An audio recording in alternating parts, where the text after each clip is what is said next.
Allahabad high court के justice Shekhar Kumar Yadav पर supreme court सख्त एक्शन लेने की तैयारी में है। सीजीआई संजीव खन्ना का 5 जजों वाला कॉलेजियम जल्दी ही जस्टिस यादव के खिलाफ बड़ी कार्रवाई कर सकता है और ये कार्रवाई क्या होगी इस पर इसी महीने फैसला हो सकता है। सुप्रीम कोर्ट कॉलेजियम में जस्टिस यादव की पेशी हुई। ये पेशी 8 दिसंबर को वाराणसी में विश्व हिंदू परिषद के कार्यक्रम में दिए गए बयान को लेकर हुई थी।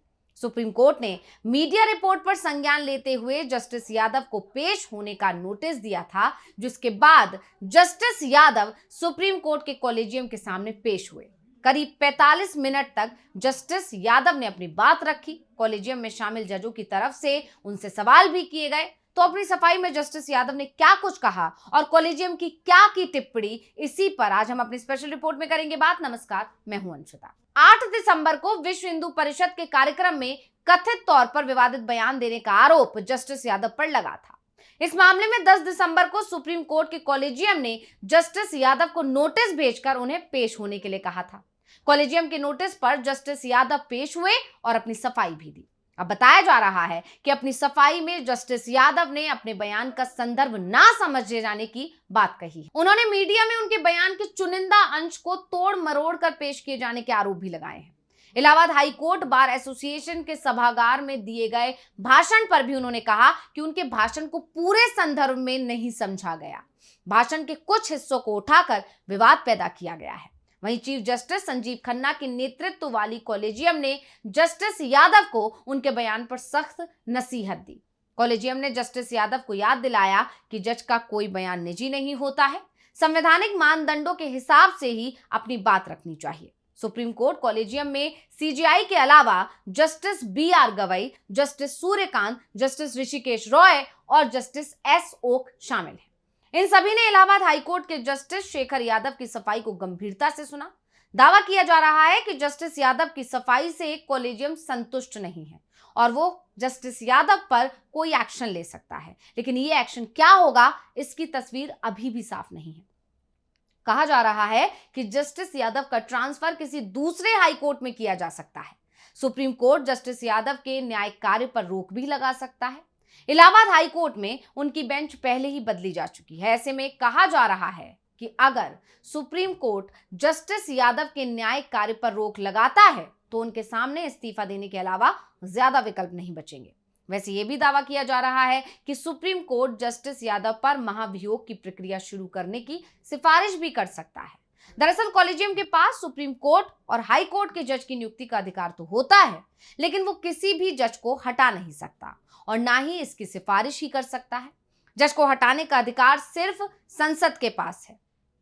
संसद महाभियोग की कार्रवाई के जरिए ही जज को उसके पद से हटा सकती है, लेकिन ये कार्रवाई कितनी मुश्किल होती है वो इसी से समझा जा सकता है कि आजाद भारत में अभी तक कोई भी जज महाभियोग के जरिए नहीं हटाया गया है। वैसे जस्टिस यादव के खिलाफ कपिल सिब्बल की तरफ से महाभियोग का नोटिस राज्यसभा में दिया जा चुका है। इस नोटिस पर 55 सांसदों के हस्ताक्षर हैं, जबकि महाभियोग का नोटिस देने के लिए 50 सांसदों के समर्थन की ही जरूरत होती है। ऐसे में यह कहा जा रहा है कि जस्टिस यादव पर महाभियोग की कार्रवाई भी शुरू हो सकती है। महाभियोग प्रस्ताव में आरोप लगाया गया है कि जस्टिस यादव का भाषण भड़काऊ, पूर्वाग्रही और अल्पसंख्यक समुदायों को निशाना बनाने वाला था। उन्होंने जज के रूप में पद की शपथ और संविधान के धर्मनिरपेक्ष मूल्यों का उल्लंघन किया। उनके इस कथन पर भी आपत्ति जताई कि मुस्लिम बच्चों से दयालुता की उम्मीद नहीं की जा सकती, क्योंकि वो छोटी उम्र में ही जानवरों के वध के संपर्क में आ जाते हैं। विभाजनकारी और पूर्वाग्रही बयान देकर जस्टिस यादव ने न्यायपालिका में जनता का विश्वास खत्म कर दिया। वैसे फैसला राज्यसभा के सभापति को लेना है। जस्टिस यादव पर अगर शीतकालीन सत्र में महाभियोग नहीं लाया जाता है तो यह बजट सत्र में लाया जा सकता है। महाभियोग के लिए जरूरी है कि दोनों ही सदनों में इसे लेकर वोटिंग हो और वोटिंग में उपस्थित सांसदों के 2/3 बहुमत से इसे पास किया जाए। महाभियोग की प्रक्रिया बेहद सख्त है और इसी के चलते किसी भी जज को पद से हटाना बेहद मुश्किल होता है। अब हम आपको ये भी बताते हैं कि जस्टिस यादव ने क्या कहा था जिससे हंगामा मचा हुआ है और कॉलेजियम में जस्टिस यादव की पेशी हुई। हाई कोर्ट के जज होकर के आप ऐसा बोल रहे हैं। कानून तो भैया बहुत संक्षक से चलता है। परिवार में भी देखिए, समाज में भी देखिए, जहां पर अधिक लोग होंगे जो कहते हैं उसी को माना जाता है। लेकिन आप जबरदस्ती करेंगे, आप कि नहीं साहब हम तो ये मान के चले थे। लेकिन मैं चाहे आपको बता दूं, ये जो जिनकी हम बात कर रहे हैं सब बुरे नहीं है, वो सब बुरे भी नहीं है। ये जो कुरीतियां या बुराइयां जो हम आपको बता रहे हैं वो भी मानते हैं ये बुराइयां हैं। वो 4 पत्नियों के पक्ष में नहीं रहते हैं, पत्नी को तलाक ट्रिपल तलाक के पक्ष में नहीं रहते हैं, बच्चियों को मार दिया जाए इससे पक्ष में नहीं रहते हैं। लेकिन जो कठमुल्ला है, जिसे कह लीजिए आप, शब्द गलत है लेकिन कहने में गुरेज नहीं है, क्योंकि वो देश के लिए घातक हैं, बिगाड़ने वाले लोग हैं, जनता को बरगलाने वाले लोग हैं, देश आगे न बढ़े इस प्रकार के लोग हैं। उनसे सावधान रहने की जरूरत है, क्योंकि ये जो कानून बिल है ये केवल और केवल उन पर्सनल लॉ में आई बुराइयां तक ही सीमित नहीं है। ये जब बुराइयां दूर होंगी तो निश्चित रूप से हमारा देश भी प्रगतिशील होगा। तो जस्टिस यादव के अब इन्हीं बयानों को लेकर सोशल मीडिया में खबरें प्रकाशित हुई, जिस पर सुप्रीम कोर्ट ने खुद संज्ञान लिया था। इलाहाबाद हाई कोर्ट से इस मामले में सुप्रीम कोर्ट की तरफ से विस्तृत जानकारी मांगी गई थी और ये परंपरा बनी हुई है कि जिस जस्टिस के खिलाफ कॉलेजियम की ओर से विवादास्पद मुद्दे पर हाई कोर्ट से रिपोर्ट मांगी जाती है, उन्हें भारत के चीफ जस्टिस की अगुवाई वाले कॉलेजियम के सामने पेश होना पड़ता है। और यह भी कहा जा रहा है कि जरूरत पड़ने पर कॉलेजियम एक बार फिर जस्टिस यादव को बुला सकता है। वैसे ये कहा जा रहा है कि सीजीआई बनने के बाद से जिस तरह से जस्टिस संजीव खन्ना सख्त फैसले ले रहे हैं, उससे जस्टिस यादव पर भी सख्त कार्रवाई हो सकती है।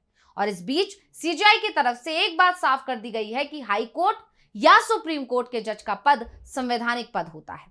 इस पर होने के नाते एक हाई कोर्ट या सुप्रीम कोर्ट के जज का आचरण, व्यवहार और भाषण लगातार जांच के दायरे में रहती है और इसलिए उनसे उच्च पद की गरिमा बनाए रखने की अपेक्षा की जाती है। अब जस्टिस यादव का जो बयान सामने आया था, उससे सिर्फ न्यायपालिका ही नहीं बल्कि राजनीतिक गलियारों में भी हलचल मचा दी थी। इसके बाद कई पार्टियों की तरफ से जस्टिस यादव से उनके बयान को लेकर सफाई की मांग की गई थी। राज्यसभा सदस्य कपिल सिब्बल ने तो इस मामले में पीएम मोदी और गृह मंत्री अमित शाह से भी मदद मांगी थी। सिब्बल ने तो यहां तक कहा था कि जस्टिस यादव के बयान को किसी भी तरह से जस्टिफाई नहीं किया जा सकता, उन्हें अब पद से हटाया जाना चाहिए। इसलिए महाभियोग की प्रक्रिया में बीजेपी को भी साथ देना चाहिए और इस तरह की अपील सिब्बल ने बीजेपी नेताओं से की थी।